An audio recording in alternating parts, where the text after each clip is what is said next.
Video games make you violent. Oof. That must have been a hard false reality to live under. I, and assumably you, are fortunate enough to have grown up as gamer folk in a world where this expression had either already been or was in the process of being disproved. We know today that this isn't true, and we'll get to some examples of why that is later. But what's important right now is that I disclose to you that for a long time, I've doubted this. I doubt that video games don't make you violent, or in other words, I suppose that under certain conditions it's possible that a video game and a video game alone could be the cause of a person's violent behavior. Why is that? Well, because of a personal experience I've had with guess which hyper-violent game your parents would have never let you play as a kid. Gather round, losers. Story time. It's easy to forget the technological and cultural impact of Wii Sports Resort. So remember the Wii? It was marketed as this incredible machine whose peripherals would translate your movements one-to-one into its games. Turns out that was mostly baloney. I mean, it still did some fun stuff, but it was mostly baloney. So a good few years into the console's life, they put out this attachment, the Wii Motion Plus. This butt plug looking device encased a super accurate gyro sensor which promised to, well, fulfill the console's original promise. And did it? Heck yeah, it did. The Wii Motion Plus allowed for games to be developed in which the most minute movement affected by a player could impact their performance in the game. And what better way to demo this than to package it with a sequel to Wii Sports? Whereas Wii Sports Scope was broad movements and swings and waggles, Wii Sports Resort was chock full of games where wrist positioning was critical. We weren't in infrared sensor town anymore. We were in Gyro City. Now when you go to Gyro City, you get what you expect. Pita, fries, and a salad. But as far as the game goes, this is the sort of accuracy they were working with. This joke cost me $20. There's no coming back once I take a bite. I can't do another take.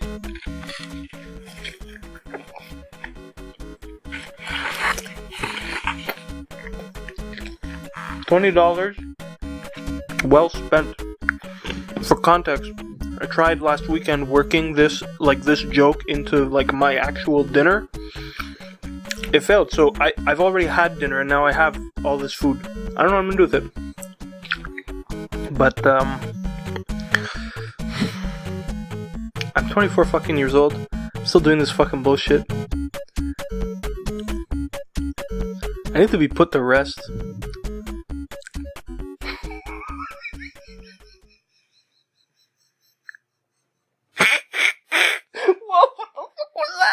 One of its games, though, was the main reason you'd want to try this thing out. Freaking, believe it or not, one-to-one motion-controlled sword fighting. And this is the game that made me mad. Every time I played this game, it was the same story. I'd be fine for a little while, and then suddenly, once I reach a certain difficulty level, I'd just get pissed. I would start slamming stuff when I lost. I'd punch my damn couch. I'd slam my controller against the table. It was like something I couldn't control. And worse, the same thing would happen with my little sister when she played. For this reason, Wii Sports Resort took its place as the second game which my mom ever had to ban us from playing, a spot it well deserved right next to Duke Nukem for the Game Boy Color. And here's what never made sense to me about this. So, according to a lot of studies, games don't make people violent or aggressive. What are contributing factors to violent behavior, though, are things like a family history of violence, substance abuse, some societal causes, stuff like that. And that's why I've never been able to wrap my head around this. I mean, I was a Canadian kid that's like the most non-violent demographic you can imagine. This is how old I was. I made this video 3 days after Wii Sports Resort came out. Family history of violence? No, not really. I mean, shit, I don't know how much reach into the future this video will have, but I was born into probably the last generation in which spanking your kids wasn't socially unacceptable, me being on the receiving end, that is. I got, as we say in Italian, a little pakpako culo from time to time when I was being a little bit too much of a, as we say in Greek, a malaka. But that was it.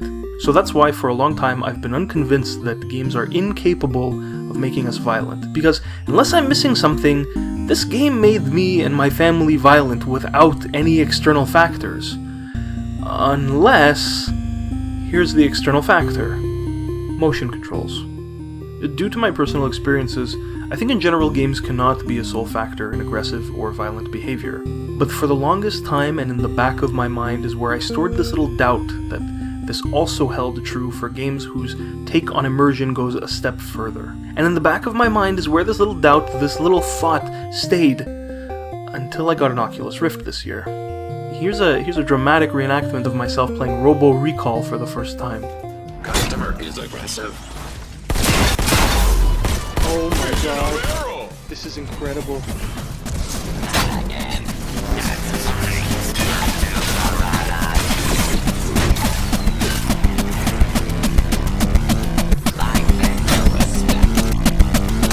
Oh my god. This is incredible. More so than any technology, virtual reality, hereafter referred to as VR, is allowing for the most emergent gameplay video game players have ever seen to take place. That's even if we can call these basic movements and interactions gameplay. I don't think that's a strong enough word.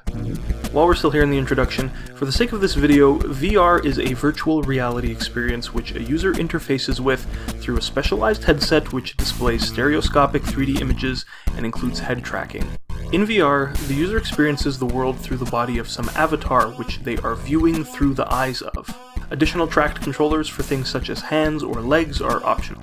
So it's VR if it's 3D, it's first person, and there's at least motion control of the head.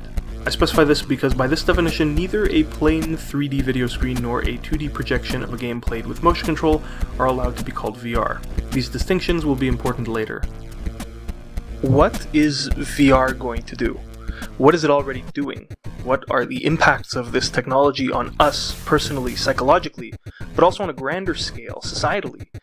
What kinds of conversation should we be having about VR, or what sorts can we be having before it's too late? And in terms of those creating content, aka games for VR, what are their ethical concerns and responsibilities? What are ours as a society that's currently receiving this tech with open arms, it seems? Is it maybe time to reconsider violence in video games in 2019?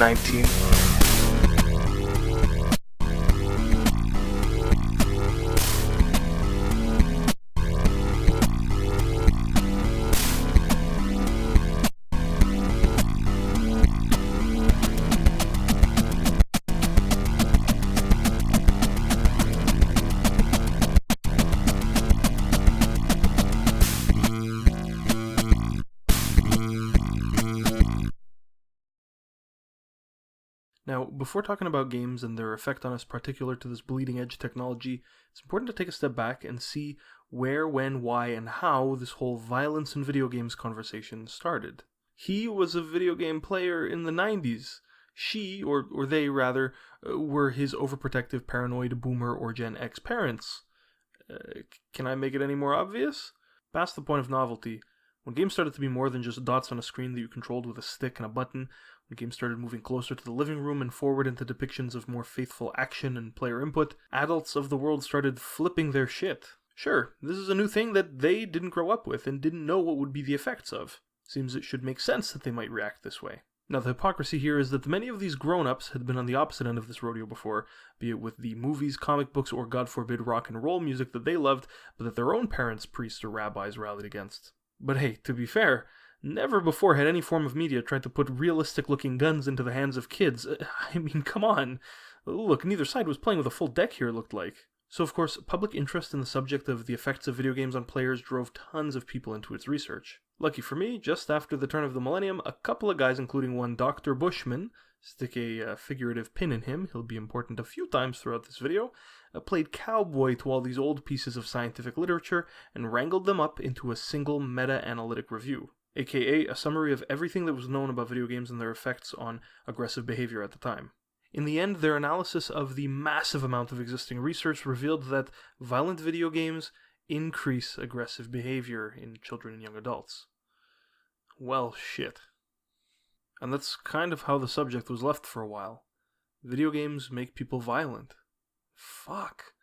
I'm gonna convince my mom to give me Ham Taro, Ham Hams Unite now. Except then paradigms began to shift. Duh. Turned out a lot of the studies previously conducted on games and aggression suffered from the same limitation, the correlation-causation issue.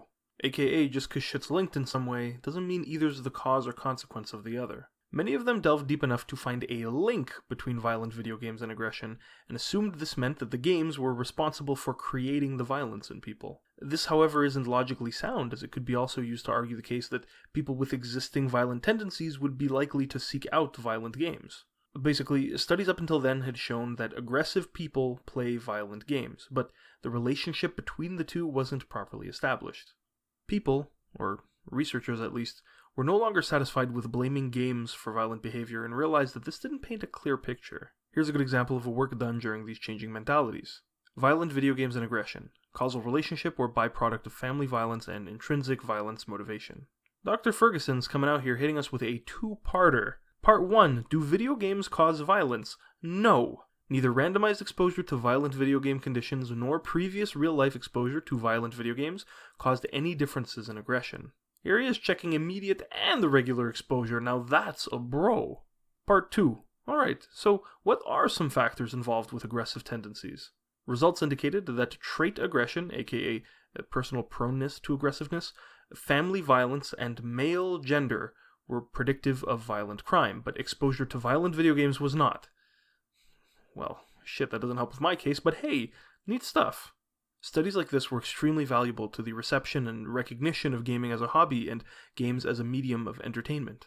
They not only refuted that players of violent video games can be categorized as being prone to violent acts, but they highlighted the true combinations of influences of this sort of behavior. While playing violent games is a choice someone who is violent will likely make, they don't make you that way, is what people started to learn. Now, here's what studies like this didn't rule out. The possibility that playing violent video games could have harmful impacts on people with pre-existing violent tendencies or mental illnesses.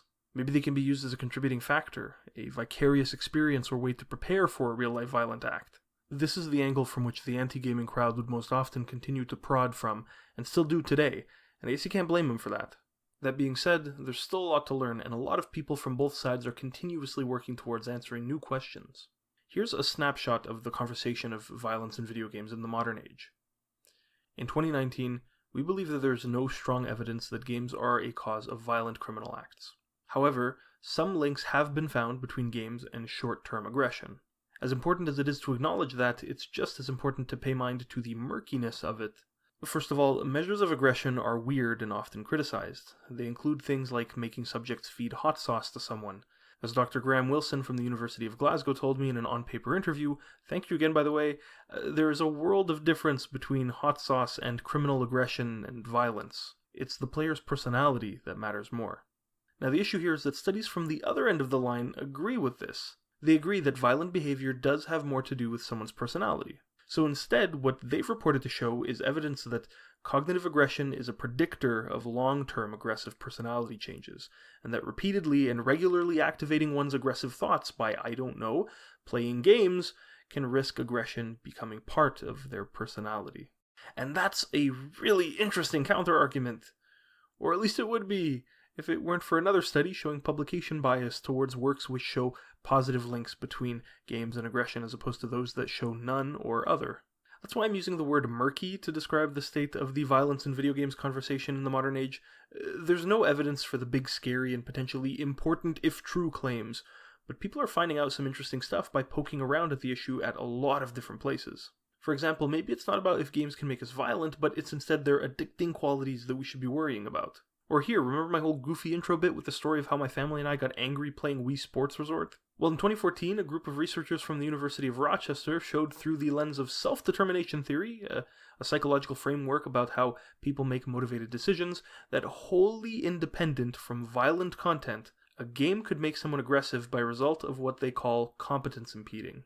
In their experiments, in which they pretty much explored the psychological processes behind rage quitting, they took a few steps to make subjects feel incompetent playing games that included remapping buttons to unmasterable combinations and manipulating games to present a difficulty that can be only described as unfair. They literally made a version of Tetris that would algorithmically determine the worst 4 possible pieces to dish out per turn, and then pick the absolute worst at a 75% chance.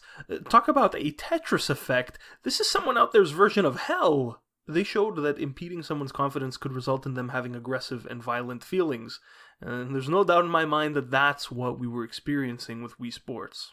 I mean, the sword fighting is really cool. For a while. The problem, I guess, is intrinsic to designing automated challenges for a motion-controlled game.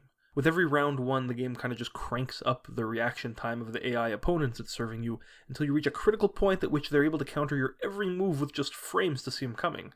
It feels unfair, and you feel incompetent for being unable to catch him off guard for a clean strike. The fact those strikes are triggered by identical movements of your actual body and the immersion that lends make the aggression even hotter. You get some spicy feelings playing that shit. So, while murky, the fact that people are thinking outside of the box and examining the subject every which way is really important. Some have observed that, historically, most studies took a very unsophisticated view of video games, which might be the reason for their weird conclusions. I think I'd attribute this most recent shift in the way games are studied to the fact that many researchers today are people who've grown up with games and, like you and me, participated in the establishment of whatever the hell gaming culture is. These aren't outsiders looking in, trying to compare paper plane glider games to first-person shooters. These are gamers who treat the medium properly, don't make goofy mistakes, but most importantly, are likely to pick up on the subtleties that researchers of older generations are unable to. I mean, it feels to me like we're in the golden age of psychological research on games, which I think is really cool for as niche as it is. There's still a lot to learn, though, especially when it comes to VR, which in its commercially available state is still a very new thing. So let's take a look at what relevant research does exist.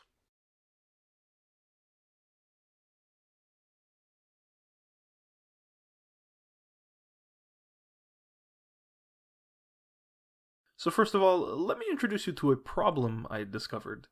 If you ever find yourself, for whatever reason, researching the psychological effects of VR, you might be led to believe from your first search results that a small wealth of studies already exists on the subject, which is really exciting. And the further you dig into them, the less they make sense. I mean, they didn't have this tech back then, did they? Turns out that before the head-mounted displays of today, the term VR was popularly used to describe any sort of computer graphics application. From interactive games to emulations and simulations to 3D videos, the term virtual reality was used often to describe very broadly any visual stimuli which was produced digitally or was some other way virtual. Other, slightly more recent studies seem to understand what VR is, but then do a poor job of explaining how they got their studies to work. For instance, one study that claimed to have players play Grand Theft Auto 4 in and out of VR, which, as a gamer, I know is not a feature of that game, and that mods for are pretty bad because Grand Theft Auto 4 was not optimized for this sort of perspective or control. Then you take a deeper look and realize, they somehow projected the game in stereo 3D. I mean, it's not really VR, but I get the point. These common occurrences unfortunately make it a little bit difficult to delve into research on what it is we call VR today. They muddy the results, which is a pain. But once you who are for whatever reason still researching the subject, discover these mirages and learn to look past them, you don't see very much left. Maybe one or two cactuses. Most studies I could find that propose there being a difference in how we consume content in this media were about 3D projectors or sole VR headsets. Other studies I found which I considered relevant were about motion controls on their own, most a response to the Wii era of household gaming peripherals. These might not be exactly what I was hoping for, but they were stepping stones technologists needed to take towards the contents of the cardboard box I keep on my desk chair when I'm not using it, the complete package that we call VR today, a headset, motion tracking, and hand controllers. No doubt. But here's where one of this video's primary cruxes is going to be. The assumption that the studied effects of 3D displays and headsets and the studied effects of motion controls are both applicable when it comes to modern VR. As you might remember, when defining VR earlier, we mentioned that motion controls are an optional component. That's true. While some games require them, others work without them. So we're basically going to take a look at their effects separately and assume they add up when, added up. Here's a good time to mention that I have no background in psych. I've had experienced help writing this, though. My background's in software engineering, so while that undoubtedly means that there's going to be a whole bit towards the end about technological ethics, it also means that, for the first time, this is my first of this kind of rodeo.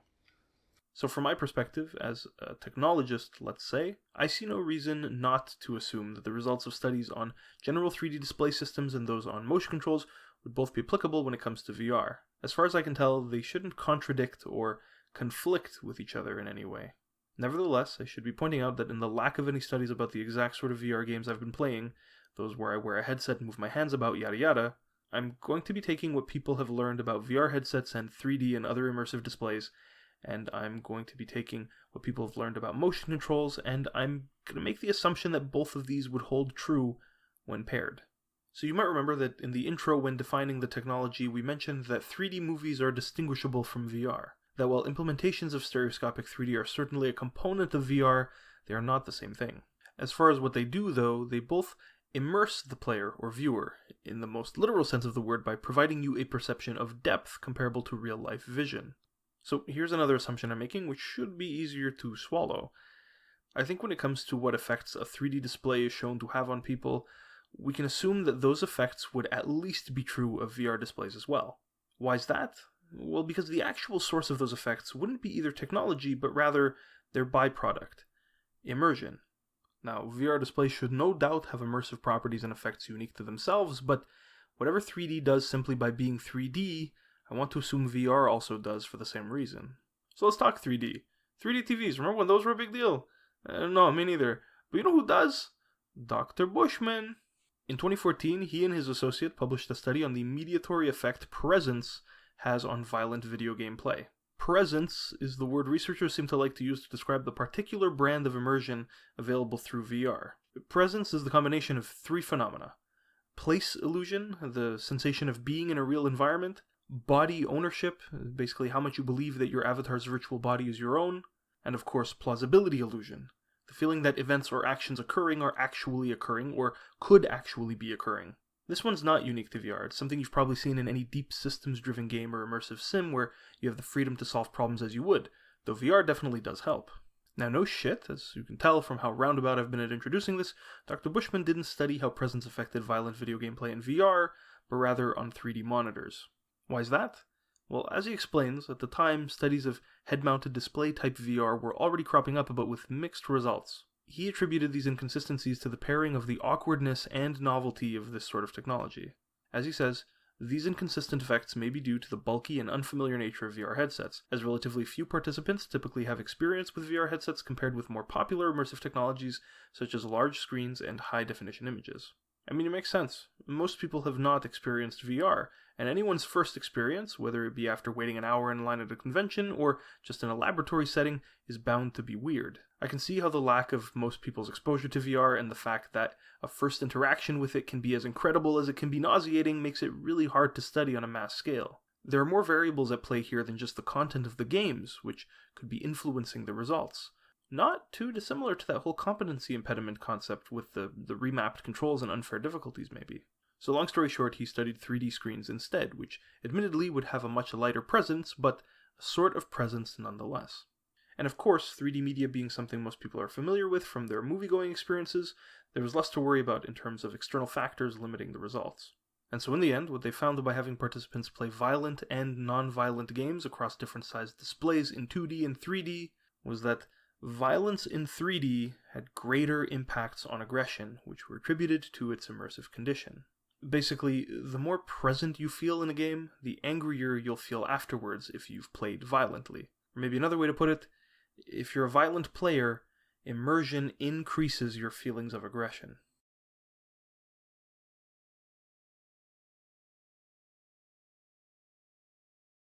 Here's as good a time as any to bring up that Dr. Bushman doesn't have the most spotless record. He's a controversial guy. He's had papers redacted, he's been accused of fabricating moral hubbubs, he's got some beans. But at the end of the day, he's a doctor of psychology specializing in human aggression. Maybe a lot of what he's gone on about has been disproved, but that's fine. Without a character like this, we wouldn't have the current discourse we have today, which is so great. Now that being said, when it comes to technology on the cutting edge, which it's funny to admit 3D displays once were, this is stuff he hasn't necessarily been directly challenged on yet, as far as I could find. So there's some uncertainty here we need to consider. These results might be something worth worrying and learning more about. It's a worry that, personally, I've had making the rounds in my head for a while. It's the but maybe I think might be necessary to add at the end of every video games don't make you violent argument. It's one of the reasons I've wanted to make this video for a long time. Here's one of the things that worries me. One of the earliest virtual reality experiments people have ever done is the walk the plank experience.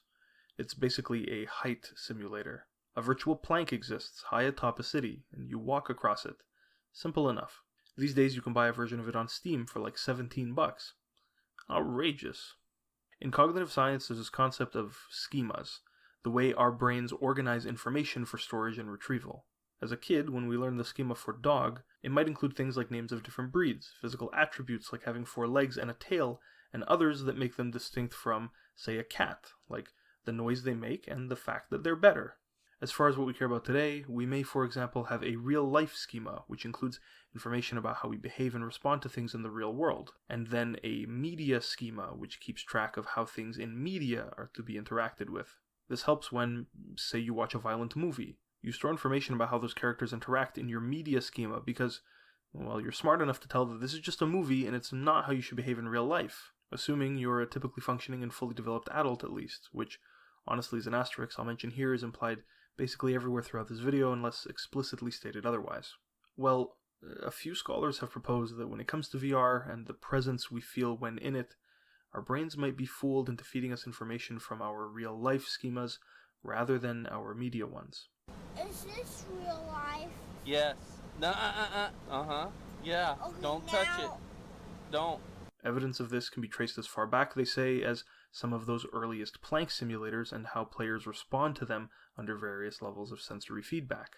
We know it's not real. We observe ourselves putting on a headset to peer into this virtualization, but still we react to the height similarly to how we would if it were actual, and raising the seamlessness of the simulation increases those reactions. If we amp up the frame rate, we react to it more realistically. If we induce haptic feedback by walking on an actual plank rested on the ground exactly where the virtual one would be, we react more realistically. If we know none of this is real, why do we respond with natural fear? And I mean, and pardon my language, but no shit. VR is supposed to try to convince you it's real. I mean, otherwise, what's the point? What's its novelty? Like as a commercial product, I'm talking. But here's what worries me. For a long time, our greatest guard against those suggesting that video games cause violence is that we can tell the difference between media and reality. But VR, by its nature, has as an objective trying to fool us into believing it's real. As gamers, we see increases in visual fidelity and immersion as progress, always. Does that mean, though, that the direction we're progressing will eventually surpass our guard? I don't know. But when it comes to violence is where I personally begin to have second thoughts. First of all, is violence really something we want to subject ourselves to in this medium? And if there's a chance that increased sensations of presence give us greater feelings of aggression that our minds might be associating with real-life schemas rather than media ones, is that a problem? Is there a chance that in its current state, or the states it'll no doubt mutate into in the future, will enactments of violence in VR contribute to learning in parts of our brain responsible for interpreting and operating within the real world rather than the virtual? I know that comes off sounding super moral panicky, but we don't really know, right? Before diving into that with only the ability to extrapolate based on what we know about 3D displays in general, let's actually see what studies about modern VR do exist, eh? Violent Video Games in Virtual Reality, Reevaluating the Impact and Rating of Interactive Experiences, is a study on, you guessed it, the impacts of violent video games in virtual reality, by Dr. Mark McGill and Dr. Wilson of the Universities of Strathclyde and Glasgow, respectively. The latter of which, as you may recall, agreed to answer some questions for me in an on-paper interview. Unlike a lot of studies on games content, though, these docs came at it with a tangible goal, a suggestion to the industry. The twist in their study was that it was about game ratings, like ERSB, PEGI, and the likes. Basically, like I've been trying to say in this video, proving that VR games affect people differently than their non-VR counterparts should be sufficient in getting them different treatment and consideration, and one of those differences these guys propose should be how we rate them. At the center of their study is Resident Evil 7 for the PlayStation 4, a game selected for its ability to be played either regularly on a TV like any other mediocre to bad first-person survival horror game, or in VR using a PSVR headset. And very importantly, at least to these two researchers, these two versions of the game are not rated separately, but instead share one rating with nothing but a little warning about VR creating a sense of presence and immersion. To the Glasgow boys, this is insufficient. This paper is really cool, and it's a good read, unlike most of the old-timey game studies I've been checking out a lot. My one issue with it might be their sample size, which is pretty small and might not be generalizable to population, but like Dr. Bushman observed when he decided to study 3D monitors, the elements that make VR VR also make it hard to study on large scale. And since the people here are still the target demographic for these games and headsets, it might be okay. In their study and on their quest to show that there is what they call a meaningful difference between VR and TV, they describe this concept of visceral realism. Games marketing has historically used the term realism to describe advanced graphics and visual effects. So describing VR as real alone may only suggest realistic portrayals of events and not tell the whole story. They explain that the effects of presence and body ownership are, for the most part, subconscious and inherent. They say that the instinctive nature of the player's disposition and response is the difference here and is what needs to be highlighted when it comes to ratings. The term visceral realism, instead, they believe better implies that player experiences could feel instinctively, even irrepressibly real. As Dr. Wilson told me in his interview, they found that people felt more personally involved in violence when playing in VR versus on a TV, which is compelling evidence that violence can feel different in VR, affecting us emotionally and feeling similar to how it does in reality, which is usually very unpleasant. He believes that a more important real-world concern than whether VR violence can make us act differently is how this violent media affects us and who might be affected differently. As they explain in the study itself, when acts of violence are committed against the virtual body of the viewer, their subjective and physiological responses are correspondent to those they'd have were the attacks real.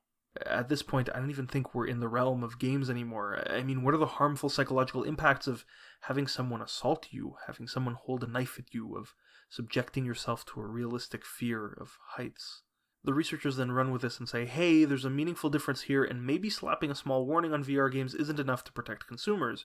Which, yeah, holy shit, it probably isn't. It sounds weird admitting it, but VR content, especially that with depictions of first-person violence like Resident Evil 7, might harm the people who choose to purchase it.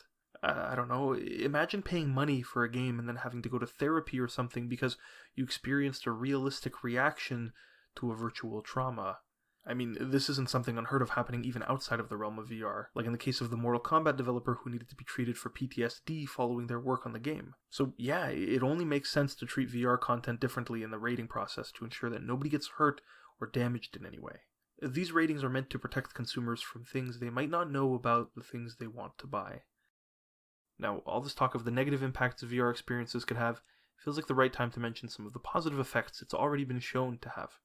By a function of the same elements that might seriously harm someone, presence and body ownership and immersion, VR has also been able to help treat people suffering from serious phobias and anxieties. Immersion therapy is one of the ways we currently treat these issues, by exposing someone to their trigger in a controlled environment. One of the reasons VR treatment is said to work so well is because it has a lasting effects that generalize to the real world, aka virtual experiences can impact our processing of the real world just like real-world experiences. VR has been shown to surpass traditional therapy in types of situations where it might be impossible to expose someone to anything close to the circumstances of their trauma. VR was super helpful, for example, in a case where it was used to treat a 9/11 survivor's PTSD in a safe and controlled way. In addition, VR has been shown to help with body image issues and promote exercise both in and out of games. This is something I totally get. It sucks to fail at a video game because of a limitation of your own body, and I've personally experienced how it can motivate you to work on improving yourself. Oh, fuck. Yeah, dude. Guys, hold up, I have a Charlie horse. I fucking screwed up my knee trying to play a sniper in Onward. It sucked having to admit that transitioning in and out of a crouch is not something my body and myself are very good at, which limits the sort of combat roles I can play in this game. But it was a serious motivating factor in me trying to get out of the office more during lunch and just go for walks. So types of VR content have already been demonstrated to affect our psyche in a lot of different ways. Not all negative, like it might have sounded like I've been saying.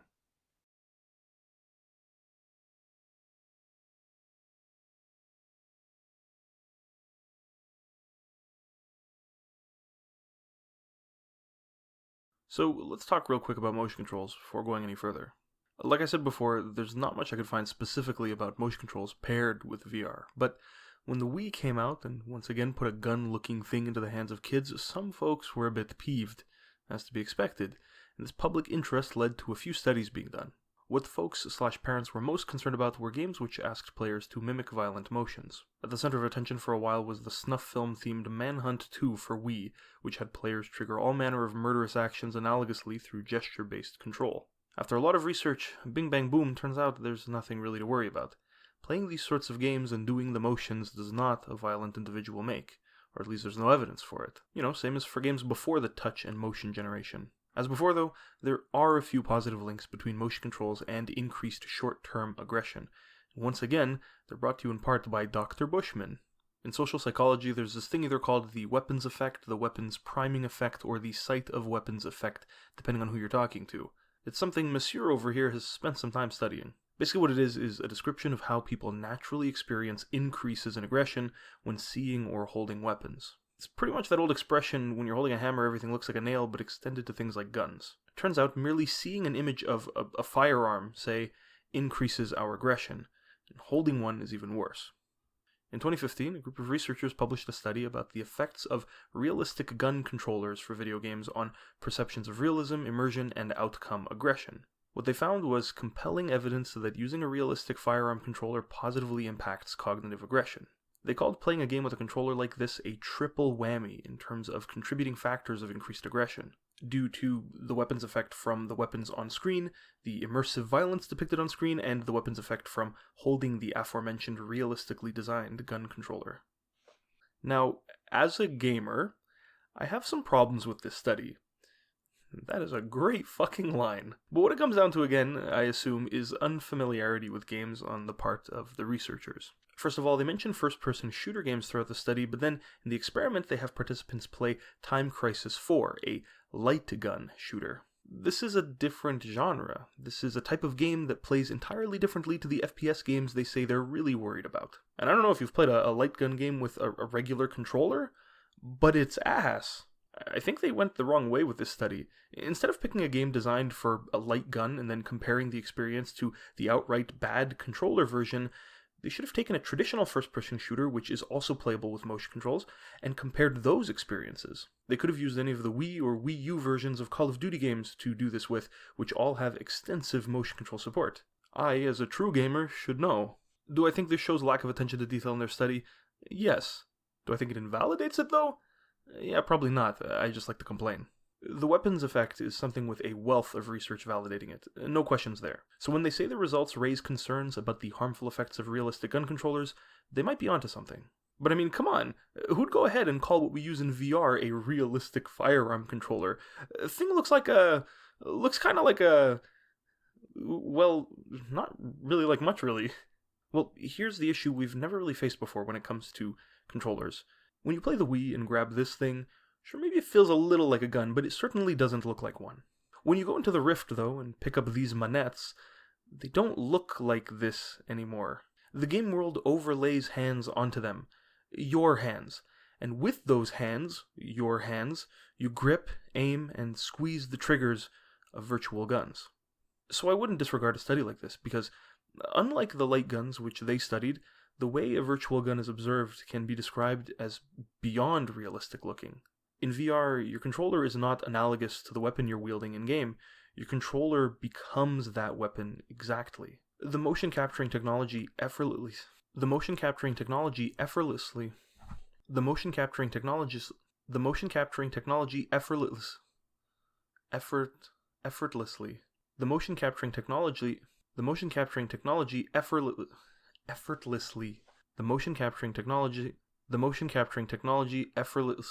Okay, this is the fucking fifth time I'm trying to get this line down, so I'm going to read it really, really slowly, and you're just going to have to put up with this weird. But the motion capturing technology effortlessly. Fuck! The motion capturing technology effortlessly. The motion capturing technology effortlessly.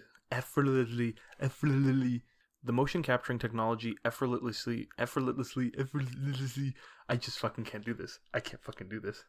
Fucking hell. The motion capturing technology effortlessly. Fucking hell. What the fuck? I've never had this much trouble with a line. The motion capturing technology effortlessly. Effortlessly? Is that correct? Yeah, wait, that's fucking right. The motion capturing technology effortlessly. I can't fucking kill me. The motion capturing technology. No, but now I'm in a weird tone. This isn't how I ended the last line. The motion capturing technology effortlessly grants you access to abilities no light gun game or God fucking damn it. The motion capturing technology effortlessly. The motion capturing technology effortlessly. The motion capturing technology effortlessly grants you access to abilities no light gum.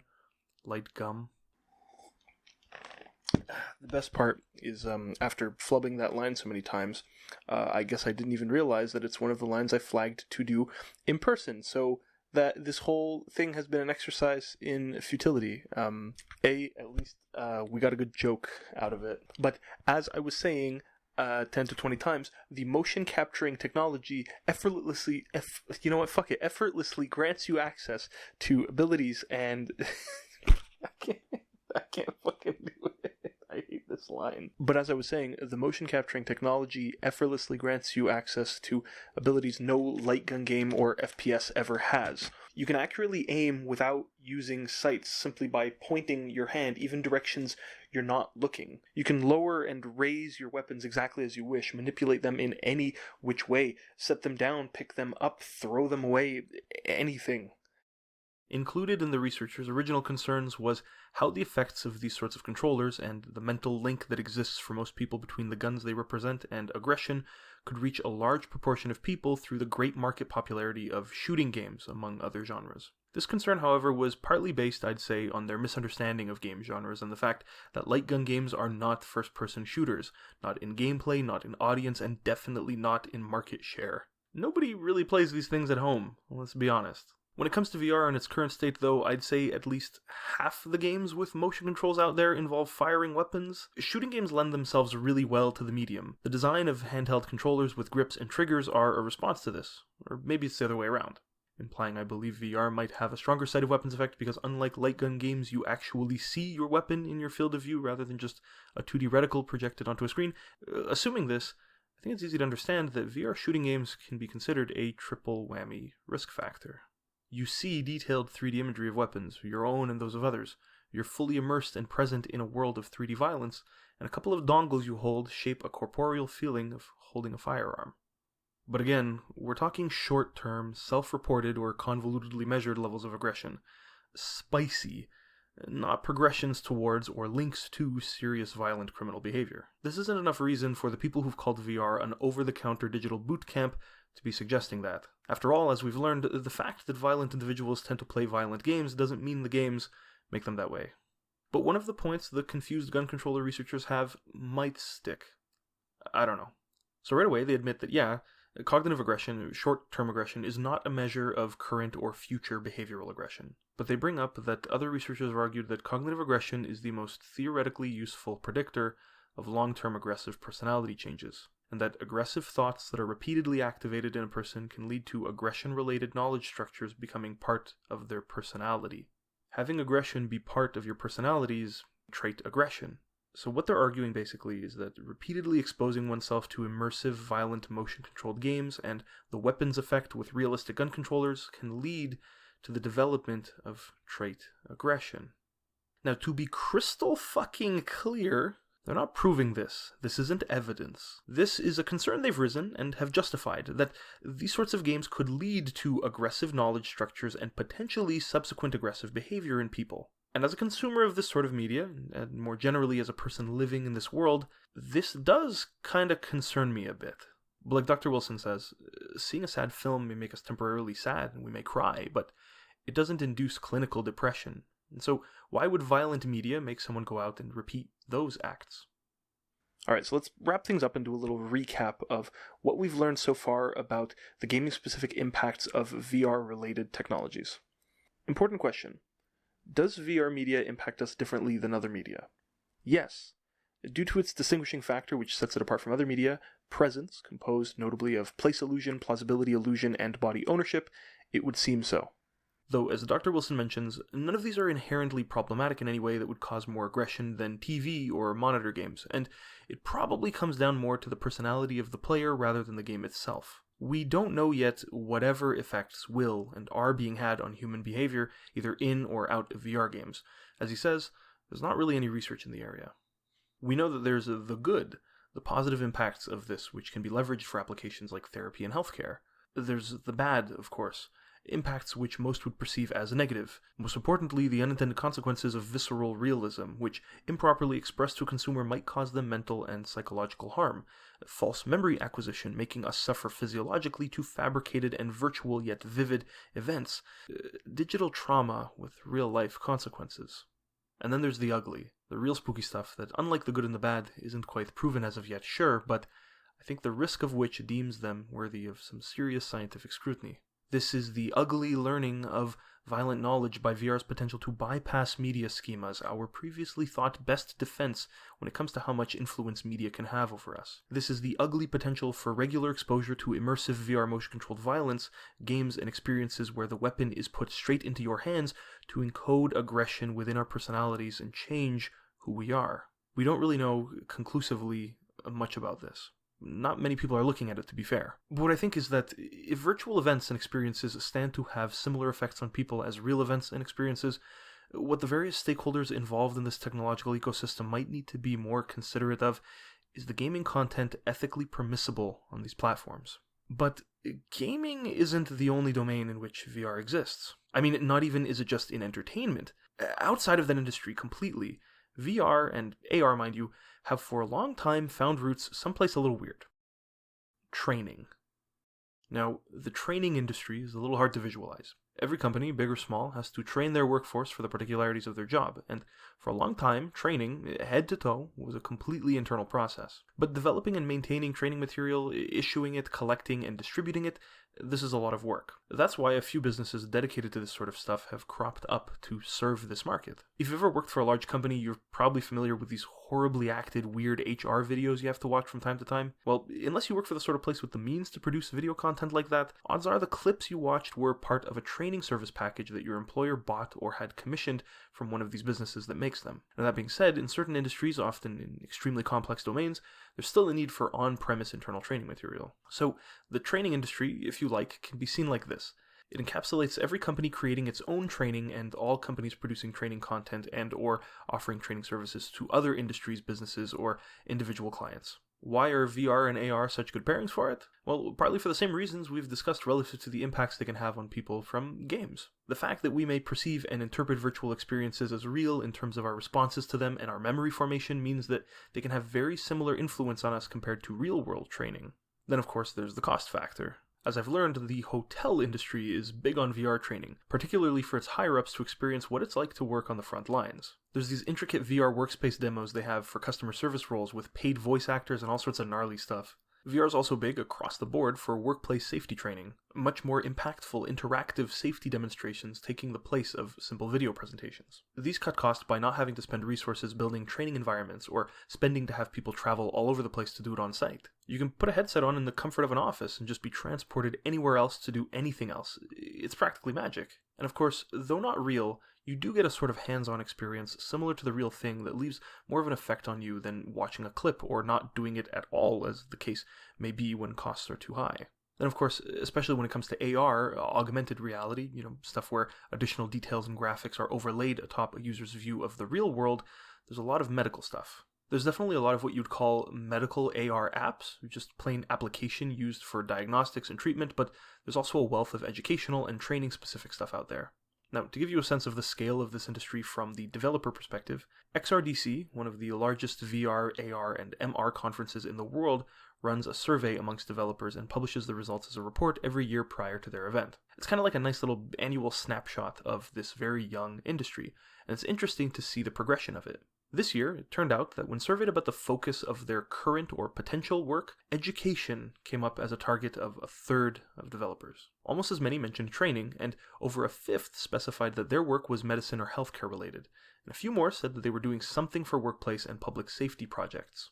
Like I said, this training industry is kind of hard to put one big cap over. It's very dispersed. Just a rundown of the titles of articles announcing presentations at this conference make that clear. But the point I'm trying to make, I guess, what I'm trying to expose is that to most people, especially the audience I expect to be watching this video, gamers, VR is gaming. Like, it seems like most people are aware of VR games and maybe some other VR entertainment like 360 video and ooh, spooky VR porn. And like, maybe a few people know about the industrial design and visualization applications, but like, nobody I've spoken with knows about the training aspect. And going back to what we've learned as a possibility when it comes to how immersive violent VR might affect us, holy fuck!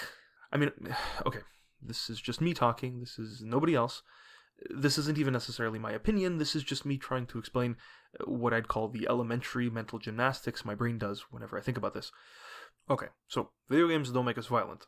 Sure, violent behavior has more to do with the individual, bada bing. Can video games make us aggressive in the short term, though? Yeah. Do immersion and presence and plausibility and all that shit amplify that aggression? Some people say it does, so maybe. We know at least that we respond to it realistically, and that's a danger, but whether it can affect how we act, we don't know. Now, can we be tricked into thinking it's real and processing what we do in it like it's real? Maybe. And how about if we keep exposing ourselves to this? Is there a possibility of personality change? That regularly playing VR games can turn us into more aggressive people? Well, I mean, there's no real evidence, but some people have suggested that that could be the case. So I guess maybe? There's a lot of uncertainty around here, but I mean, come on. Learning to be actually violent from video games? Come on. It's not like, we're using the same technology to teach anybody anything else, right? It's not like there are serious benefits when it comes to, like, training people to do things, right? Oh, fuck. Wait. I know it's dumb, but I think there's something really fucked up about the same device I use to transport myself to some unnamed Middle Eastern war zone where I use guns and shit to kill bad guys, being also used to train workers how to keep their asses safe, and aspiring doctors how to perform surgeries, and hotel chain directors how the day-to-day work of their employees looks and feels. Look, I don't think video games make you violent, and at least in their current state, despite how the fuck this video sounds, I mostly doubt that VR games are an exception to that rule. But I think it's fucked that I think that, despite looking at the training industry and its potential implications, I don't know. I don't know what analogy to make. I don't know if there is one for this. It feels like we hold games and entertainment to this different standard because, unlike industrial application, we see them as art. I don't know. I just, even the thought of this is really dissonant to me. I can't run through the flow of thinking about this without feeling like there's something wrong, like I'm putting the wrong shaped block in the wrong shaped hole. Especially when you think about the development of these games and applications. VR expertise is not super common, and it takes a lot of time to acquire, so I've heard. So often developers will have had experience across the board, in training, in medicine, in games. Realistically, last week's fire safety demo could be built by the same team making next week's hyper-violent power fantasy. Isn't that strange? Should that concern us? Given that the two largest industries in which VR technology is applied are gaming and training, is it maybe a little weird for game developers to be making violent content on this platform? Or is it incorrect for us to think this way or to be worried about this? There's not much evidence. And after all, a teacher can use a chalkboard to teach a class a lesson, and a serial killer can use one to keep track of their murders, or whatever the fuck weird-ass shit a serial killer might want to do with a chalkboard. This is a terrible example. But, maybe VR is just a tool. Let's ask some important questions. Can violent skills be learned in VR? In other words, can I go into a violent game and learn something I previously didn't know about committing violence, which then I can take back with me into the real world once I remove my headset? Personally, I think so. I mentioned before, I'm Canadian. We don't really see guns so often up here. They're probably afraid of the cold or something. My experience with them goes as far as the pellet guns I've shot. I also used to collect airsoft guns, which I disarmed in order to take them to conventions for cosplay, and I used to make goofy films with them with my friends. I fired an assault weapon once at a family friend's home out in the country, but in Canada, automatic firing weapons are banned and magazines are limited to only 5 rounds, so it wasn't anything crazy, and it even jammed right after my first shot, and I didn't get a second. So maybe it's just my lack of knowledge and experience, but when I play any of the shooting range or military simulators, which are extremely popular on VR marketplaces, I feel like I come away from them learning something about guns. Like, small things I couldn't have ever gotten by reading about them or watching videos. I feel like I don't think I could honestly say that I don't believe that violent skills can be learned in VR, because I once had to Google how a certain gun actually operated in the real world in order to reload it in the game. Even though that's the other way around, it's weird, but stuff like becoming accustomed to how holographic optics work, or just developing the muscle memory to reload a gun. In Onward, one of the games I play a bit, my favorite weapon is this heavy machine gun, whose complicated and time-consuming reload I've seen animated countless times from the first-person perspective in other video games at the simple press of a button. Before having to do it in VR, I didn't really understand the intricacy of it, and when I first started, I fucked up constantly. But I've gotten to a point where I can do it pretty quickly now. I mean, look at this shit, that's impressive, huh? If I didn't tell you I was doing this all with my own hands, you'd probably think this was a Call of Duty animation or some shit. But no, that's what a few hours of experience look like. I've learned how to realistically reload a machine gun, and a few assault rifles, and handguns, and this sawn-off shotgun, which, by the way, feels really fun. I mean, sure, it's not real, but I've learned how to get into the swing of things. Is that something I should be happy about, or is that something that should worry me? Most people, though, tend to disagree with me on this point, which is why I think maybe it's some of my own personal bias. Dr. Wilson brought up the issues of motion tracking not always being perfect, weapons having no weight, and that a lack of force feedback being limiting factors to the transfer of skills. Yes, you can aim down sights, he says, but the guns have no weight and no kickback, and unrealistic things like auto-aim and auto-spread are still present. I talked to a few friendly players I met in Onward who agreed to share their thoughts about this as well, and they echoed the same points. It turns out that the game attracts a large milsim crowd. It's an abbreviation of military simulation, traditionally used to describe variants of airsoft or paintball, and they were quick to point out the limits of skill transfer with current VR. About the VR games, about the debates about VR games and school shooters being able to hone their craft, I feel like half the video games that are out on VR that involve guns aren't really realistic. You see some of the military VR things, they have the guns and the vests and they can feel things and they're in like a giant room. Mm-hmm. They're actually moving, but I mean this is good for like a civilian sort of thing. Okay, so the thing about gun stores and stuff like that, and I get that, you learn a lot through this, alright? Some of these, it doesn't help you reload, alright? Reloading a gun compared to VR is a lot harder. So, it's like this, just put it in there, you actually have to rock in. Yeah, and then yeah, you of for course sure. have to deal with the weight of the weapon to charge it back. Charging handle, you have to obtain it, stuff like that. I like this better because it's gone kind of Yeah, down. nice. The ultra realism. Yeah, that's appealing to you? Absolutely. No HUD. None of that. You're just Yeah, you're just you, yeah. You don't see a lot of blood, gore, or anything. Even this is not even close to what it's like in real life. So, another reason is they don't teach you how to work in this, right? So I enjoy killing people in games, but not. None real life. That makes me sound like a psychopath, but No, I get it. I feel like that's what most people are. I mean, this is, I'm not disputing that VR is taking shit to the next level, but at the end of the night, this is a game. Yeah. Shit. Shit.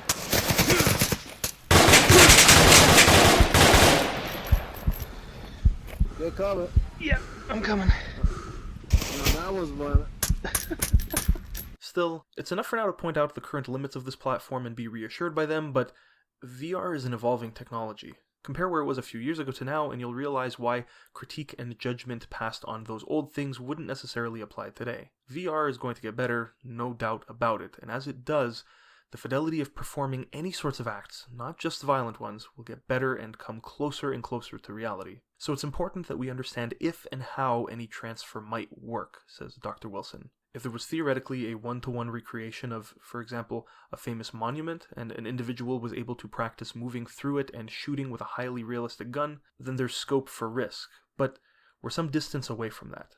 He's referring here to the concerns some have raised that VR could be a digital boot camp which aspiring mass shooters might use to virtually hone their skills in preparation for the real thing. Unfortunately, if it is, there's not much we can do about that. None of the suggestions proponents of ideas like this make any sense at least, but this shouldn't matter so much because, as Dr. Wilson tells, this claim is simply unfounded based on the research. There's no evidence of transfer yet. But I'm getting ahead of myself. More on this in a moment. So on the topic of boot camps, let's flip the script for the next question. Can violent skills be taken into VR? This is hard to answer. There's no real research around this I could find, probably because of how new VR is and how busy people with violent skills typically are. I don't think it's as controversial, though, for me to say that I wholeheartedly believe this. Do I have any non-anecdotal evidence for this, though? Nope, not at all. In my decent time playing Onward, I've noticed a cultural similarity among the player base, which is that a lot of players think very highly of military service members. Often players who perform really well will be asked in the waiting lobbies whether they've served. Others will try to point out behaviors in their teammates from the spectator screen and try to guess when and where they were trained. It's stuff that mostly goes over my head, but it's something I've noticed a lot. The only other story I have is that a very close person in my life who's actively serving tried out my VR setup last time they were around to visit. And when they did, they played really freaking well. I'd set them up in Robo Recall because it was the only game I owned, and I accidentally loaded them into the first boss fight instead of the level I meant for them to try out. And much to my surprise, a level that took me 3 tries to beat when I did it, and for which I had already learned the ropes by clearing the previous stages prior, they were able to take out on their first attempt. Their first attempt in their first real AAA VR experience. It wasn't just that, but the way they played was really interesting. I mean, Robo Recall is kind of meant to be played with a Keanu Reeves kind of energy. Dual wielding, not looking where you're shooting total Ninja Matrix mayhem.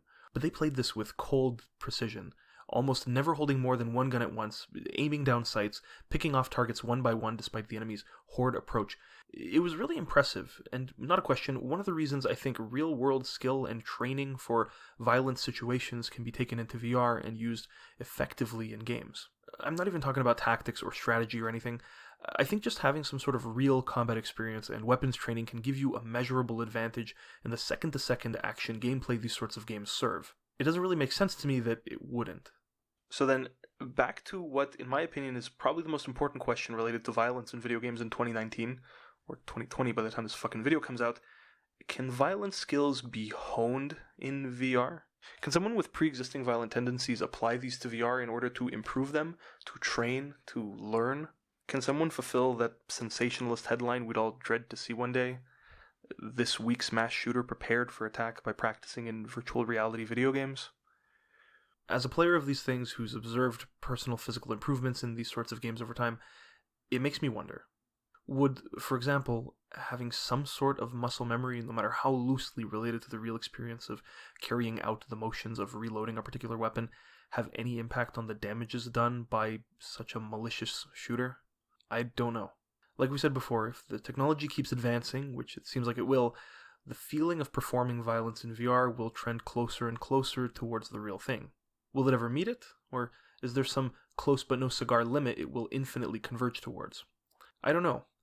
But will it get to a point where, for the same reason companies buy VR training programs for their worker safety information, will it get to where it's more cost-effective and immersive for a malicious individual to pick out a cool new gaming headset and motion controllers to prepare for this sort of act than to do it any other way? If things keep improving, I don't really see how not. I'm not really prepared to answer whether violent skills today can be honed in VR. Based on my own exposure to the games I've played in this medium, I think these sorts of experiences could be able to desensitize someone to violence and fear and maybe prepare them mentally, but physically, could playing VR improve whatever skills are necessary to carry out acts of violence, like a sort of training program? Well, remember when we talked about how VR is used in training for various purposes and domains? One I left out is military. Depending on your role and location and responsibilities, as a military trainee, it's possible you'd be exposed at one point or another to some form of VR training. As a training platform, VR has benefits where, you've probably guessed it at this point, it can stand in for otherwise expensive practice environments or situations that are impossible to recreate under control. In particular, flight and vehicle trainings are good applications. But there are, however, less frequently used, boots-on-the-ground training simulations, which modern VR FPS games might be proportionate to. Now, when it comes to the nitty-gritty stuff like weapons drills and field exercises, these are done in real life. We've already brought it up, but the weightlessness and lack of feedback inherent to the general-purpose peripherals packaged with most headsets doesn't allow them to very accurately emulate the experience of operating a weapon or doing anything really, which then limits the transfer of knowledge back into the real world, blah blah blah. So VR's very limited military use for soldiers is instead focused on team dynamics, including things like tactics and planning for combat scenarios, and also adapting to variable conditions like environment and casualties. So while there's an evident line that protects us right now from a reality where specific violence skills can be practiced in virtual worlds for the sake of their improvements in the real one, this technology, albeit in a moderately mutated state, can and is being used to acclimate people to certain experiences they'll be meant to have and to train them on the softer skills required for operating effectively, violently as a team. An anecdote I have, which occurred while I wasn't recording gameplay, so don't assume what you're seeing right now is what I'm talking about, but one time after spectating the last surviving member of my team in a round of survival in Onward, one of the other spectators, who'd said he recognized one of the tactics this dude was using, asked him if he had served. The guy answered that no, he hadn't, but he'd picked up some army field manuals and had been practicing the techniques and tactics he learned from them in the game to get better and achieve the sorts of miraculous results the rest of us had just witnessed. Dude was a monster, straight discipline. Which, and I mean to a lesser degree, holds true for my experience with the game Onward in particular as well. Most of my best VR victories in this tactically focused game were won through communication-enabled teamwork. There are clearly some dudes in there bringing in real-world tactics and commanding their teams to victory, and I'm just happy getting to be a player in those people's game because it's always a blast and you learn a lot. In my experience, it's regularly made a difference in terms of the outcome of every round. So these were interesting questions to ask, but let's go back to what we had discussed the research saying and see what implications there might be now. Does VR violence create violent individuals? No. It's fun to worry, but there's no direct evidence of this, so much like their non-3D video game counterparts, violence likely has much more to do with the individual. However, studies of technology within the range of VR have shown that increased immersion can lead to increased aggression, which has been suggested that in excess could lead to personality changes. Still, like regular games, this is mostly only a risk for people with existing violent tendencies or at risk of developing violent tendencies. Now, something we've yet to bring up directly, there's a difference between learning violent acts and developing violent tendencies. We can learn the motions to draw, aim, fire, and reload a weapon to great effect, but that doesn't come with it violent tendency changes. Same as how we can become momentarily more aggressive without developing a violent personality. So, research pertaining to games and immersive technology and our exploration of the use of VR in other industrial settings have shown, to this point, the effects of this platform can make people more aggressive and that it can be used as a learning and training tool for real-life scenarios. That's as far as it goes. There is no established link here. Do I want to be the guy who tells you in a YouTube video that because the two main applications of VR are gaming and training, that playing violent games is effectively training us to be violent? That VR is, in fact, an over-the-counter virtual bootcamp? Well, quite frankly, yes, fucking absolutely, that'd probably go viral as shit. But am I? No. We can't draw conclusions from this because this isn't evidence. The media men might beg to differ, and you and I or your dog might have strong feelings about it, but this isn't proof. Judging by the hole in the satellite picture. This is as close as it gets. This is just a fun and interesting story about a certain technology and its potentially conflicting effects and applications relative to our social values. But if you're asking, yes, in my opinion, it's probably a good argument as to why there should be more research interest here. All this story reveals to me, personally, is that there's barely any inquiry here into a device that I paid a few $100 for that's sitting into a box next to my computer when I'm not using it. So there's no evidence or anything, and that's all fine and good. But for a moment, before looking at any new research and without any evidence, let's assume the worst. VR is used for training purposes, and it's also used for games, and when gamers play games, just like in training scenarios, they pick up skills. We don't, or might not, actually, but let's pretend that we have a reasonable cause to believe this. Considering this, as a creator of any sort of VR content, whether a game maker, a filmmaker, or whatever, you'd probably have some ethical concerns or considerations surrounding your work and its impact. From an audience's perspective, there are probably kinds of content and subject matter safe to project when viewed on traditional displays, which would be off limits in VR given the unique ways in which it affects us. Subject matter that, as we've learned, might either cause people psychological harm, or, as we're imagining, teach them certain skills we ought not. From a creator's perspective, if a link is made between their content and harm to or the behavior of their players, perhaps it would be best to avoid these sorts of things altogether.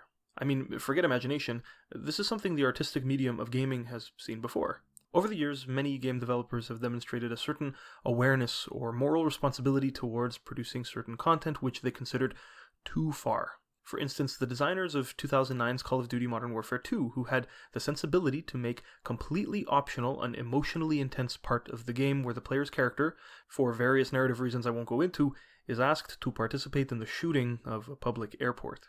Not only did they make the entirety of the level, no Russian, skippable by choice, but they designed it in such a way that if the player does decide to play it, they aren't forced to actually participate in the shooting themselves.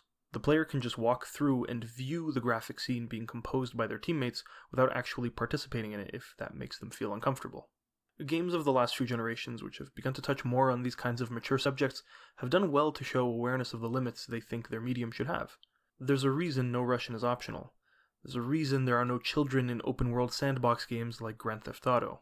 Violence against children, as a good example, is not the sort of subject designers probably want players to experiment with and make their own stories about in these kinds of sandbox games where, Well, the draw is that it's a sandbox, and you can make whatever good or bad choices you want to fulfill whatever weird and possibly violent or chaotic and power-driven fantasies you might have.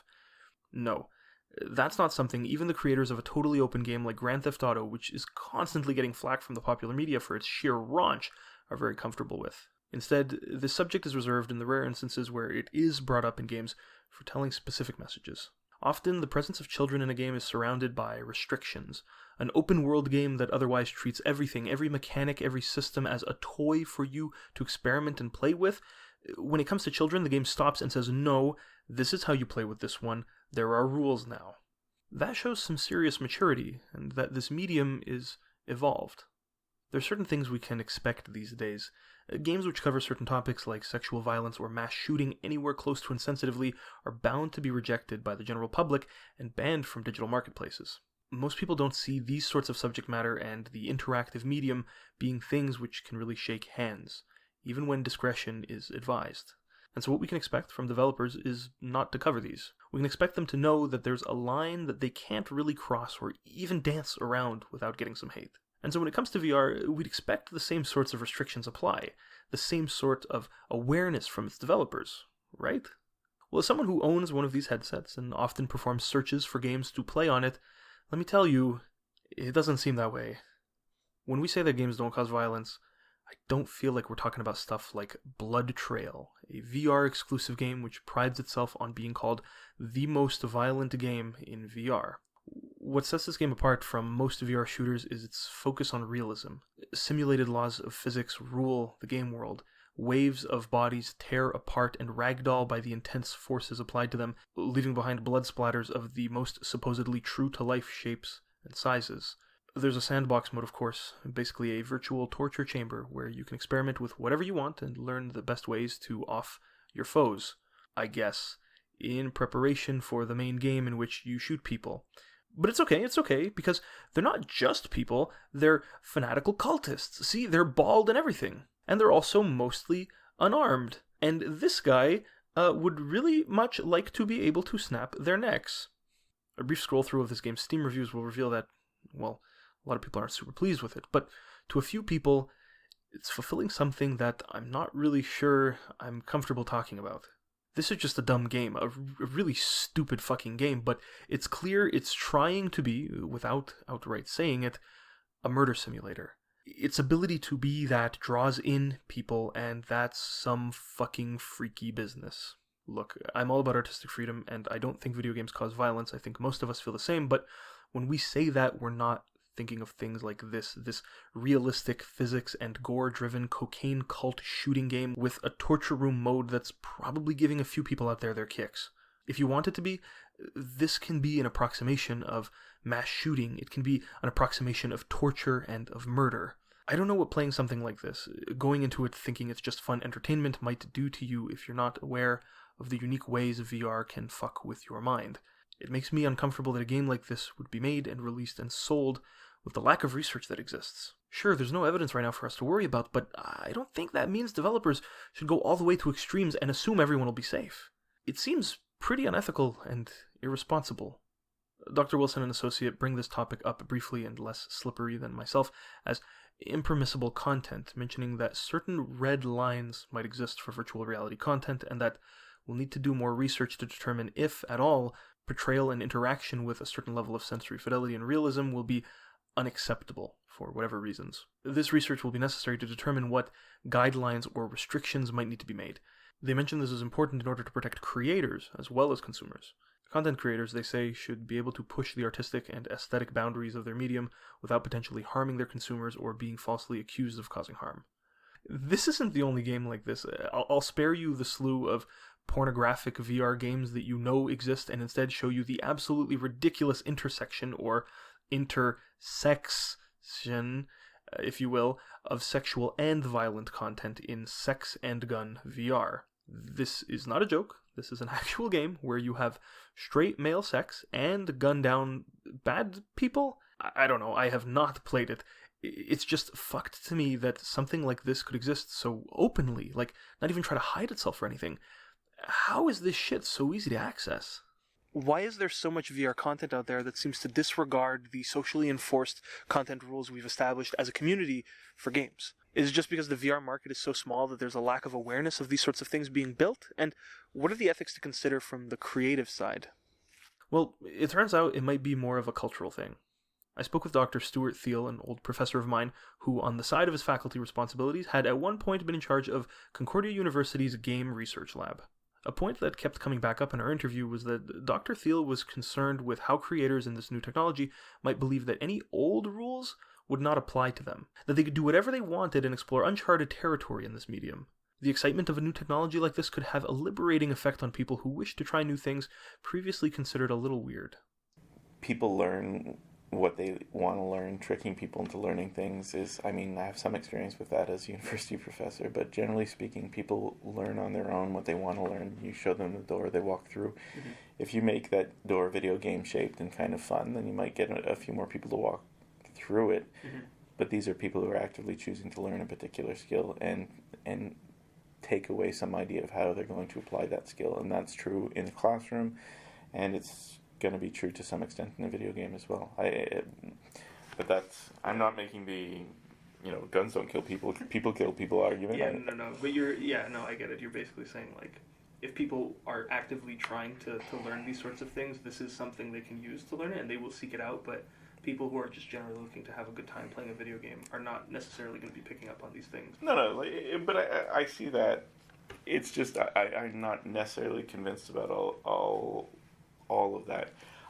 I'm more convinced or more concerned about the fact that people feel that they now have an opportunity and a conduit to communicate a message that doesn't have the cultural barriers that we put up about violence in our other art forms and our other media.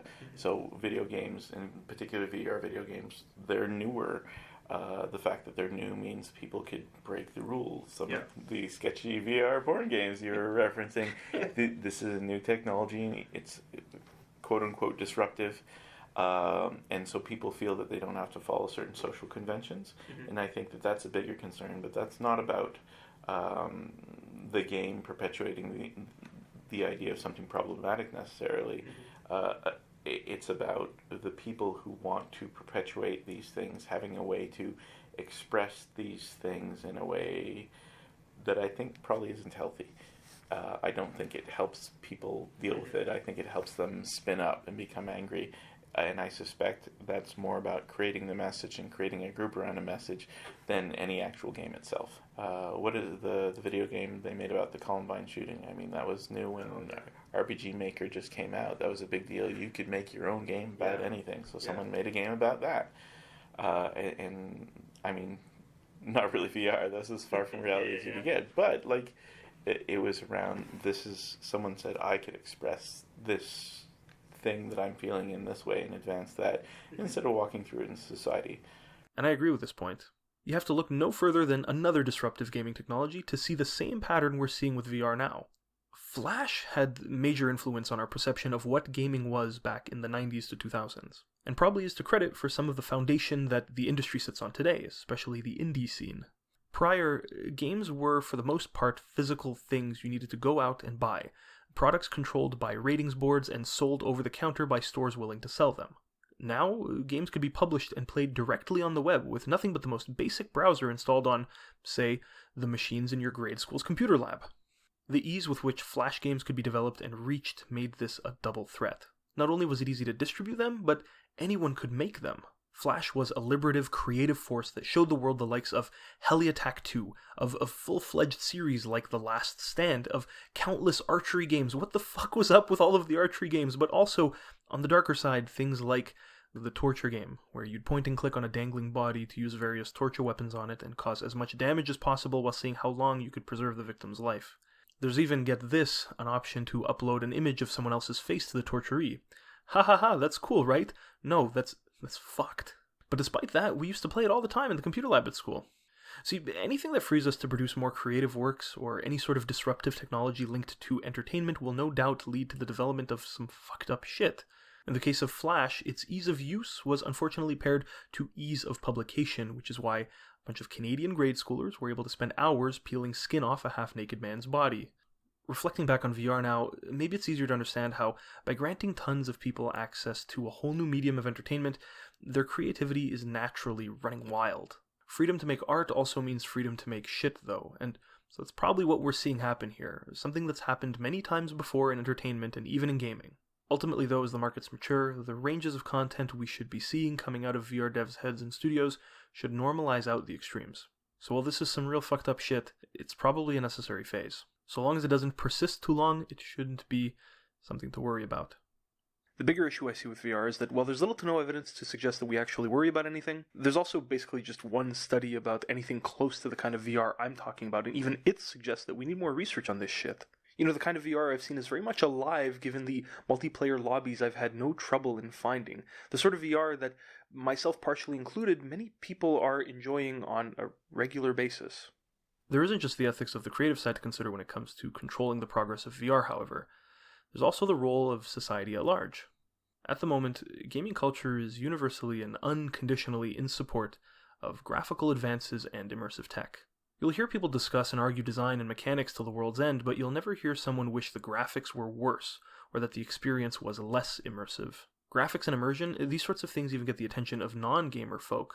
They transcend the medium's regular boundaries. When companies show off their latest cutting-edge ray tracing engines or whatever else they're cooking up, we all clap. Always. This view of technology is called technological determinism. Basically, it's the belief that any technological progress is progress in and of itself, in terms of, like, the human race and our advancement. Any new developments and any new learnings are always considered inherently good.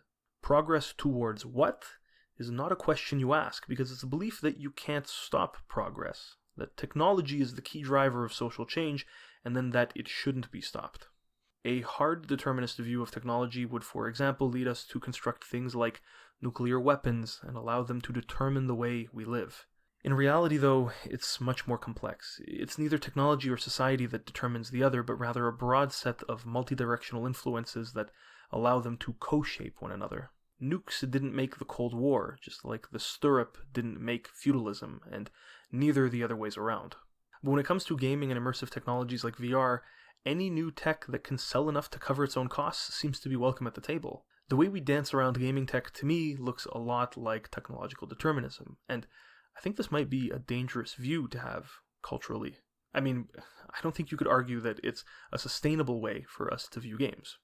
I hate to go all best case futurology for a minute, but if the world doesn't end, what we can expect is that this technology will keep improving and improving. I mean, even just in the next 10 years, what will VR look like? And now that modern smartphones are being used for AR and VR, what's going to happen? Rumor has it that the next generation of VR is going to be a lot about hand tracking, eye tracking, foveated and varifocal displays, which have the potential to drastically improve graphical performance and immersion on current-gen machines. Little innovations with large impacts like that will just keep happening as time goes on. Someday, far, far, far into the future, unless something halts it, this technology's final form will probably be close to what we'd call indistinguishable from reality. At which point we know, beyond a shadow of a doubt, that violence in it will have negative impacts on people in society. What I'm saying is that we're not there yet, but we are heading in that direction now, a direction where we know eventually we'll face an issue. Yes, there's a lot of things that could go wrong and stop us from getting there, but optimistically, if we do, and I'm not talking 20 to 40 years, but if humanity is still around a century or two from now and this tech keeps progressing the way it's trending to, I think eventually there will be a point along this line at which time violence in this medium will be a problem.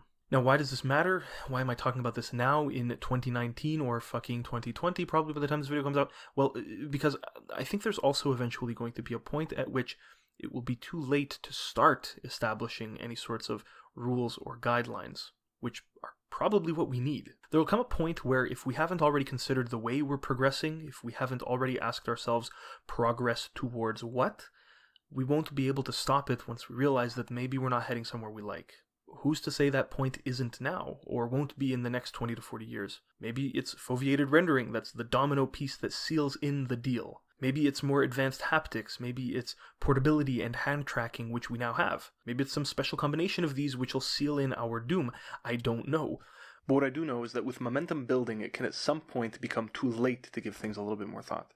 It can never be too early, though. So let's ask, should we be treating VR differently, socially, and how could we? Well, one way, as Dr. Wilson and Associates suggest in their study, is to rate VR games differently. As they determined when comparing VR and non-VR play of the same game, the two formats led to meaningfully different experiences, which most importantly presents the case that current game ratings may be unsuitable for capturing and conveying VR experiences. They go on to explain basically what I've been saying throughout this whole video, but much less sensationally, that issues of sensitive or extreme content in video games, particularly violence, are a recurring social concern, despite there being no strong evidence that playing violent video games leads to long-term violent or antisocial behavior or cognition.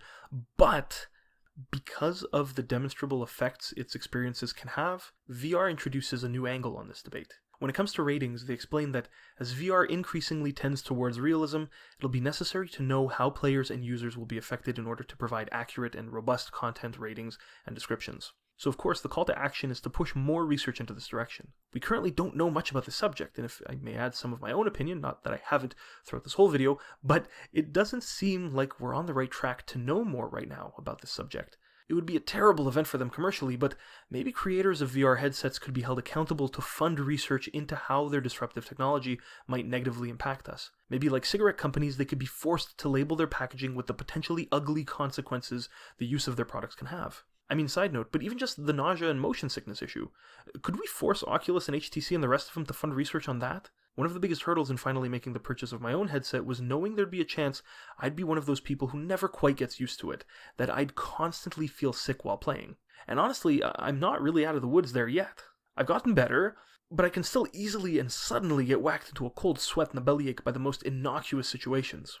And it's bad fucking nausea. It's debilitating, fucks you up for a whole day. Gut pains, dizziness, weakness, sweating, dry mouth, and vomit and loose poos to write home about. It's gotten better, but it sucked paying so much money for something that I just couldn't find any decent statistics on. Just give me a percentage, that's all I ask. I feel like they should be obliged to tell during the purchase, hey, there is an X% chance you'll feel incredibly ill when using this product. Fuck me, man, this is stupid money for something that might not work. When it comes to console stuff, VR isn't really vibing. For PlayStation VR, ratings of special case games like Resident Evil 7, which can be played in and out of VR, include a little disclaimer which isn't enough. Any VR content should be reviewed as a standalone experience, no matter if the same material's been rated before for a different platform. The bigger fish, though, is PC, where most hardcore VR game playing occurs. Steam, for instance, doesn't have expert game content ratings. Anything similar is either added at the discretion of the publisher themselves or generated by the community, like content tags. However, important to note, unlike other retailers who might be restricted from selling physical games to children below the age suggested by the ESRB or PEGI rating on the box, nothing stops a child from just clicking OK and getting whatever they want on Steam. And trust me, a lot of them do. I've seen a lot of kids making a mess of things in tactical military simulators. Sometimes it's just a harmless kid frivolously charging forward into battle, not having been weathered long enough by this world to fear death yet. Peterson, calm your tits. Peterson, copy. Do you read? We speaking out. We speaking out. Peterson! I'm only using two of my syringes on him. Peterson gets a 2 syringe limit, over. And sometimes it's some Lord of the Flies fucking shit, organized kids teaming up on you and endlessly spawn killing you, aka hell itself. So another option, aside from rating them differently, should we maybe be selling VR tech and games differently? Sure. But does that then turn the sale of VR headsets into a gun control sort of conversation? No. Because unlike weapons, which no matter what light you shine on them are always weapons, it's the content which is played on these headsets that could be the problematic cause of harm. So if this is the approach we take, selling VR differently, it shouldn't be on the sellers of the headsets, but instead on the sales fronts of games that we focus. Should we ask them to take more control over what they publish and sell for VR, or otherwise find some other way to control what certain underprivileged users like children are allowed to buy, or are simple content warnings sufficient? But keep in mind, these are games folks don't just watch from a couch, they wrap them around their whole heads, which makes vulnerable their psyche. In general, I think a lot of headaches could be avoided if more awareness were made about how VR experiences are different than traditional screen-based ones. And since this is the case, since there's evidence to prove it, All parties involved in selling the VR experience, whether they be stores, publishers, rating organizations, or even developers, should be held accountable to properly inform their potential customers about what they're getting into. This, of course, is just my opinion, but we're already seeing some of this sort of content awareness among some VR stakeholders, and it seems like it comes from a place of good intention. For example, a developer of a VR horror game who implemented an out-of-ammo fail state because of what they deemed an otherwise really uncomfortable and frightening experience. So what can each of these groups do to better redirect VR into what's probably a better track than it's on now? Well, first of all, rating orgs could develop a new rating system specific to VR. The console-based roots of some of these organizations has meant that VR has up until very recently flown outside of the scope of their purpose. With the current and next generation consoles dabbling in it though, this might be the right opportunity for someone like the ESRB to establish a dedicated framework for rating VR content, which we could then later apply to the slew of currently unrated PC VR games. At the very least, as VR is currently looking to straddle the gap between console and PC, these organizations can put more effort into rating separately such bifunctional hybrid VR games like Resident Evil 7. Publishers could do more to disclose the intensity of the realism of their games. It's been shown that the disclaimers currently posted might not be enough. This is especially important when the games being published contain sensitive content like violence or anything else that might hurt or disturb someone. Also, going to sound like a broken record here, but they could distinguish more strongly the differences between their games which are playable in and out of VR. Simply including a description of the non-VR mode with a little blurb about VR attached might not be enough. As far as publishers go, it's their job basically to make sure the players see all the signs before heading down the road to VR. Stores, physical and digital, could disclose content warnings on VR games that stand to disturb some players at the point of sale, or even enforce restrictions altogether when it's clear a certain person shouldn't be getting their hands on a game whether by age or some other factor. This is something we'll never be able to eliminate entirely, but stores could definitely enforce policies of informing parents of minors who come in to buy a headset or a VR game for their kid. On the more extreme side, the marketplaces on which VR games are sold could outright ban titles with subject matter unsuitable for entertainment that common sense would tell you are impermissible for VR, at least until some proper studies come out that show the all clear. I'm not for artistic censorship, but I don't think we need to be selling a fucking VR torture room game anywhere. I don't really care what anyone thinks, judge me, whatever. I don't think this is right. I think this should be taken down like fucking today. It makes me uncomfortable to think people play this. I happen to know a lot of people who are into VR, and it would make me really uncomfortable to know that any of them played something like this. This sort of shit, people either are only playing for shock value or to make a fucking point in a video essay, or for some sort of dark fucked up reason I don't think a sales platform like Steam should be catering to. Again, at least not until we have actual studies out telling us that this shit is fine. Which, fucking good luck, you bozos.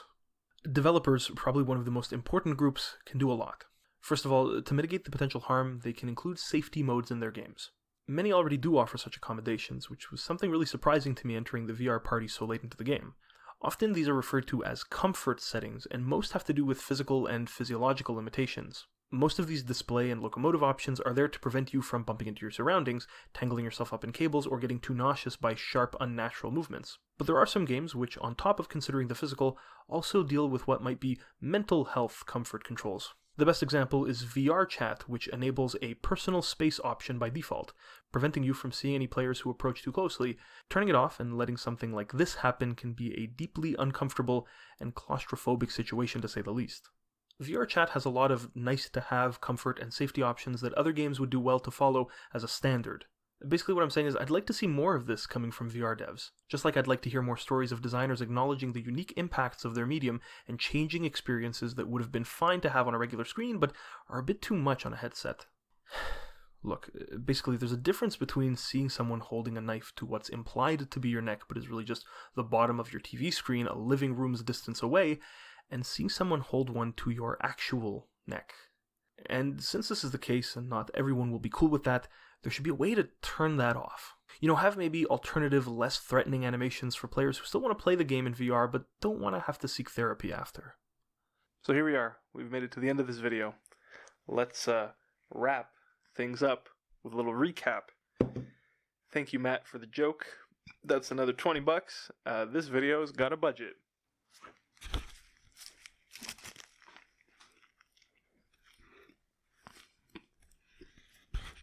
This is chicken. They got the order wrong. Who the fuck wants a chicken souvlaki? Chicken? lowest level.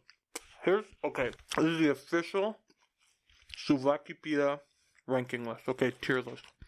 Chicken, okay. Beef, okay. Lamb, okay. Gyro. It's fucking, when you order gyro and they fuck up your order and they don't give you something but they give you the lowest fucking possible denominator, assholes. Give me free potatoes I didn't order. Thanks. That makes up for getting literally like 3 fucking notches down the worst fucking souvlaki, dumbasses. This is the dumbest fucking bullshit. This ruins the video. The whole video is fucking trash now because they gave me the wrong fucking souvlaki. The potatoes are better than the fucking pizza. It's cold. You know what? Gyro, that's why I put them in the fridge, because we got them and I was like, oh, I'll just put them in the fridge. Gyro is great cold. Chicken is bullshit cold. Okay, it's not so bad, but like, it's not as good as like gyro. What have we learned? Well, first of all, violence in video games is a very popular topic, even today. Though we've shown more ways than Wednesday that there are no strong links between violence in games and actual real-world violence, virtual reality is possibly standing to change what we think of as games. Studies of past immersive technologies have demonstrated that what weak influences violent games did have on aggressive thoughts and behaviors were amplified by them. They attributed this to sensations of presence and immersion, both from the visual and motion control side of things, which, when you buy a VR kit these days, is exactly what's in the box. These feelings of presence and body ownership and realism crafted by VR technology and its content developers are exactly the things that can also leave harmful effects on us psychologically. They can make us respond to virtual experiences as though they were real, which is why they're a really good match for both therapy and training. From workplace safety to military applications and treatment of PTSD, VR's ability to convince us of its unrealism can be a powerful learning tool. So the question reads, if this technology is used for learning in other domains, does that mean people will learn from the violent experiences they have gaming with the same technology? Will players of violent VR video games become violent people, pick up violent skills? No. Or probably not. Or maybe. But not yes. Consider the worst case. Let's ask ourselves what we can do about this. Creators can be more conscious of what they're making and try not to make horrible fucking garbage. And we, as a society and a culture, can be more aware of the direction VR is progressing and stand up and make noise when or if we don't like it. We can talk to all manner of stakeholders about treating VR a little differently than other games, show them the evidence as to why they ought to. Developers seem to already understand this, but the places games are sold and those who publish them there aren't putting in the effort quite just yet and probably need to be addressed by us. Hopefully sooner rather than later, before anyone gets hurt.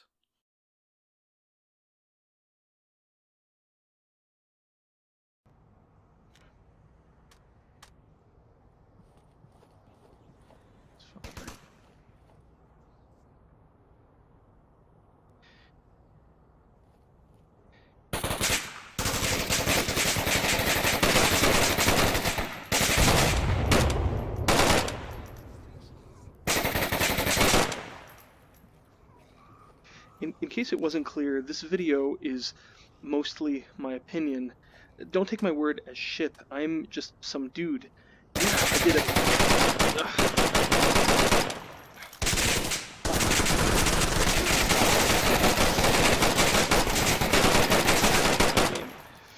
Let me get somewhere safe. Ah, damn it. Yes, I did a lot of research, and yes, I had a lot of people help me out with either writing or answering interview questions, and trust me, there were originally going to be a lot more interviews. I just got ghosted by a few. But that doesn't change who this video comes from. Me. I'm not a journalist. I'm just some dude, some dumb fucking dude. And this is kind of just a big, hopefully well-structured editorial made to raise awareness of something I think more people should be thinking about. My goal isn't to convince you that VR is going to fucking ruin the world. It's just to make you think about it a little bit more. I'm here talking so the next time someone blindly regurgitates video games don't cause violence, you can offer a but maybe. But maybe VR.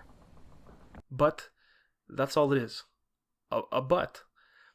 I'll be honest, it's been hard playing devil's advocate throughout this whole discussion when most times I entered VR game lobbies expecting to capture some hardcore violent gameplay footage to use in the video, I'd come away with mostly just hope in humanity.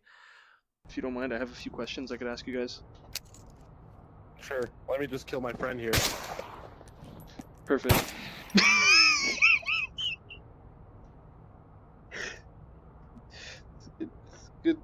Good stuff. Because this could be legit. I believe it. Yeah, no, it's kind of legit. I mean, fucking hell. out!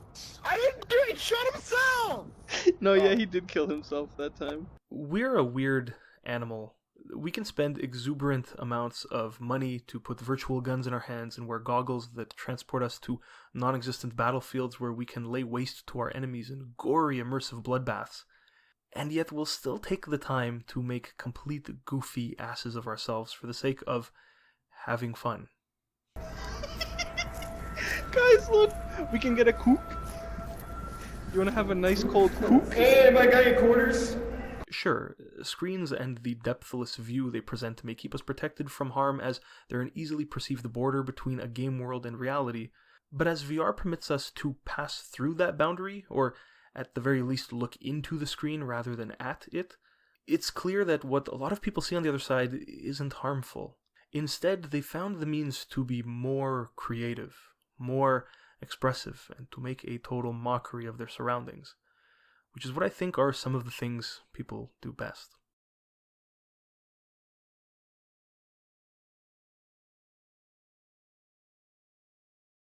If you're interested in any of the materials I used to prepare this video, I'll have a list of resources in the description. This project has been no doubt my largest, and I couldn't have done it without all of the help I received. I've never actually had help writing a video before, but this one necessitated it. There are too many people to thank, so I'll try to include as many of you willing to be acknowledged in the description as possible. Thanks again, of course, to Dr. Wilson and Dr. Thiel, who agreed to let me interview them, and thanks to those who were willing to take a few minutes out of their games to be questioned by me and onward. That's actually how this whole video began. I wanted it to be like a Battlefield reporter sort of bit, but I figured it's a topic that deserves a little bit more seriousness. And that's all I've got. From my reality to yours, have a decent day. You'd think a decade in on this damn website I'd know how to end a video. How about a poem? Virtual reality is red. Virtual reality is blue. Virtual reality in bed. Virtual reality 2? That's it.